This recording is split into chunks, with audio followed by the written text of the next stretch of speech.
All right, today we're going to tackle something that, let's be honest, we all deal with: conflict within our families. We're going to break down a really powerful open letter that gives us a clear guide for those heated moments. And it all centers on one core, absolutely non negotiable principle. And this right here, this prophetic saying is the foundation for everything we're about to talk about. This isn't just a nice quote to hang on a wall, it's a command. The ultimate measure of our faith and practice is whether people, all people, feel safe from our words and our actions. So let's keep this idea of safety right at the front of our minds as we go.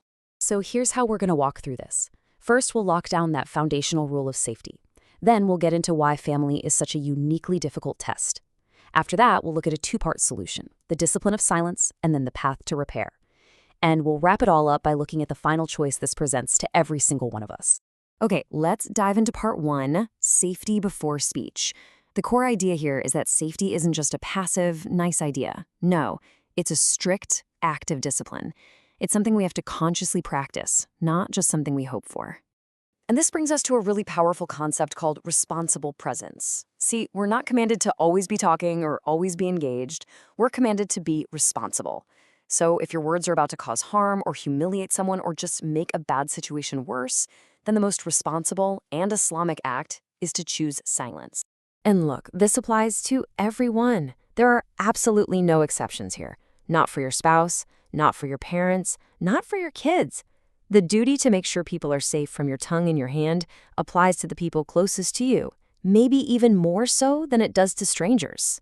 So that naturally leads to a really important question, right? Which is what our second section is all about: the family exam hall.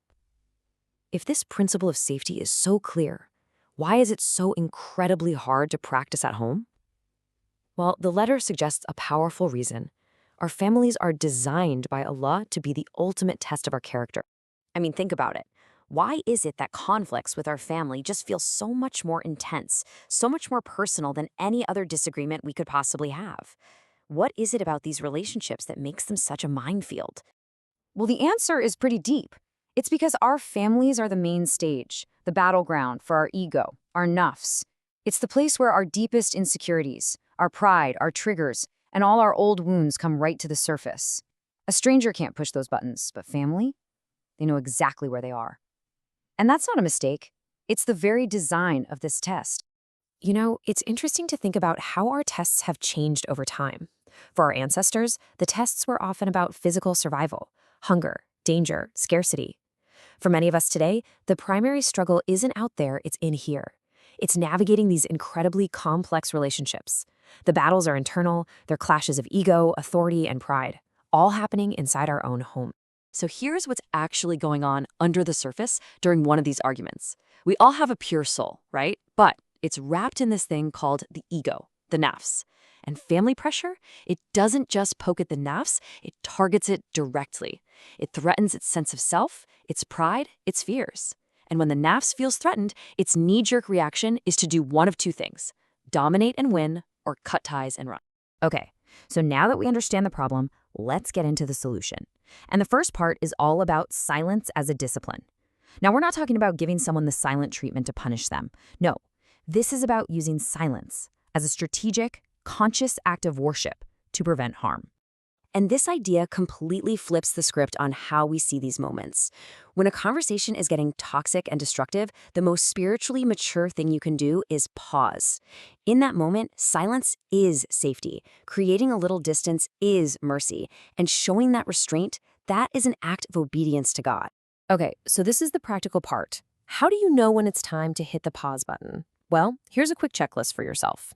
If you feel that rage bubbling up, if you realize you care more about winning the argument than actually fixing things, if you're about to say something just to shame or insult them, that's your signal.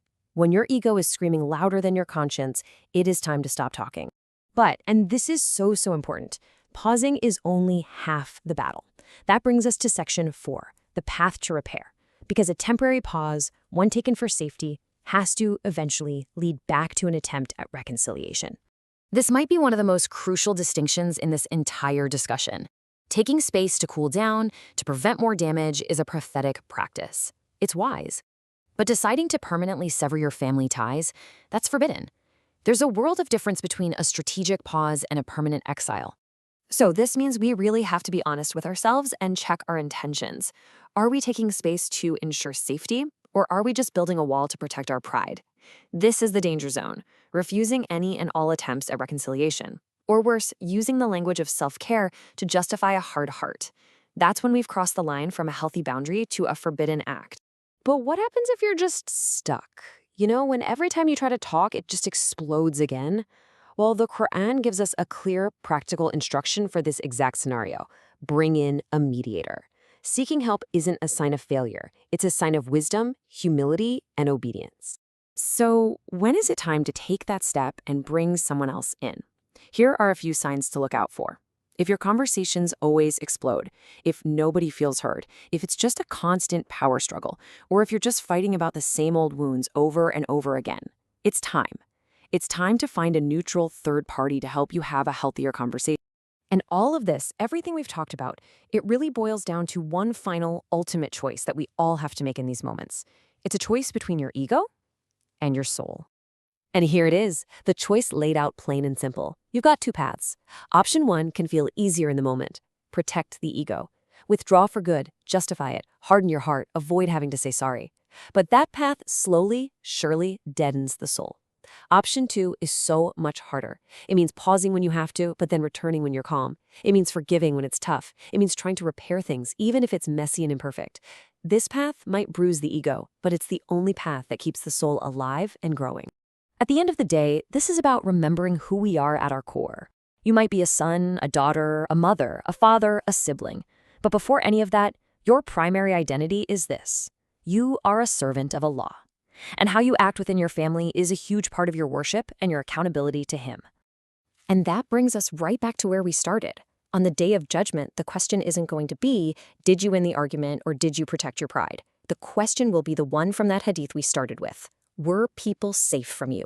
That is the final exam.